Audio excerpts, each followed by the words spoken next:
Bonjour, aujourd'hui nous allons voir les priorités des opérations. Vous avez déjà vu ces priorités des opérations, mais maintenant il va y avoir des fractions. Petit rappel sur les opérations prioritaires, sur l'ordre. En première position viennent les opérations entre parenthèses. Ensuite, les puissances. Après les puissances, nous avons les produits et les quotients. Ici, j'insiste bien que si votre calcul ne comporte plus que des produits et des quotients, vous devez absolument calculer de la gauche vers la droite. Vous ne pouvez en aucun cas aller calculer un quotient quelque part dans le calcul. D'accord? Vous devez absolument respecter le sens gauche-droite. Et finalement viennent les sommes et les différences. Tout cela est regroupé sous un mot, un moyen mémotechnique qui est PEMDAS. Et donc, P correspond aux parenthèses, E aux exposants, donc les puissances, M multiplication, D division, et donc là j'insiste bien, ce n'est pas parce que le M est avant le D que l'on fait d'abord une multiplication avant une division. Non.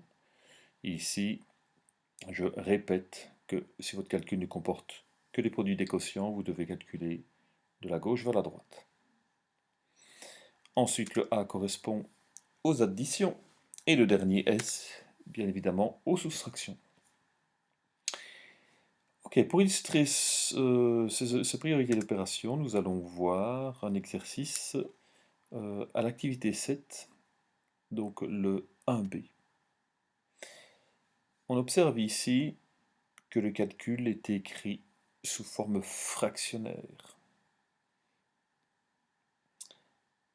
Ce qui a été de particulier ici, c'est que nous avons une part de fraction qui est plus longue que les autres. C'est donc l'opération principale.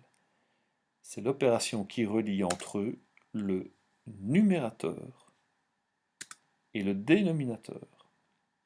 Donc numérateur et dénominateur sont des calculs. Ce ne sont pas simplement une fraction ou un nombre entier, ce sont des opérations. Et donc ici, ce que l'on va faire, c'est transformer donc, ce calcul fractionnaire en calcul linéaire. Et donc, une fois que l'on transforme ce calcul fractionnaire en calcul linéaire, il faut veiller à mettre numérateur et dénominateur entre parenthèses, si du moins ce ne sont pas simplement une fraction ou un nombre entier. Ici, donc, ce sont bien des opérations, des calculs, donc vous devez les mettre entre parenthèses. Si vous ne le faites pas, alors vous ne diviserez entre eux que 1 demi et 1 cinquième. Et là, ce sera tout à fait erroné. Moi, je vous conseille de mettre d'office des parenthèses, d'accord? Il vaut mieux trop que trop peu. Voilà. Mais si vous avez bien compris, donc dès que vous avez un calcul numérateur et dénominateur, vous les mettez entre parenthèses. Et donc, eh bien, lorsque l'on additionne ou que l'on soustrait euh, des nombres, avec des fractions, ou des fractions entre elles, il faut les mettre au même dénominateur. Est-ce que est-on obligé euh, de convertir cette écriture fractionnaire en écriture linéaire? Eh bien, pas du tout. Vous pouvez très bien continuer l'écriture fractionnaire. Quel est l'avantage de celle-ci? C'est que on n'est pas obligé de mettre des parenthèses. En effet, la barre de fraction principale joue un peu le rôle d'isolant, si on veut, entre le numérateur et le dénominateur. On distincte bien numérateur et dénominateur. Alors, est-ce que moi je préfère cette forme linéaire ou cette forme fractionnaire? Peu importe. Le principal est d'arriver... et de comprendre le calcul et d'arriver au bon résultat. Maintenant, je vous conseille de vous familiariser évidemment avec les deux écritures. Et cette écriture-ci, vous risquez de la rencontrer évidemment bien plus à partir de la troisième.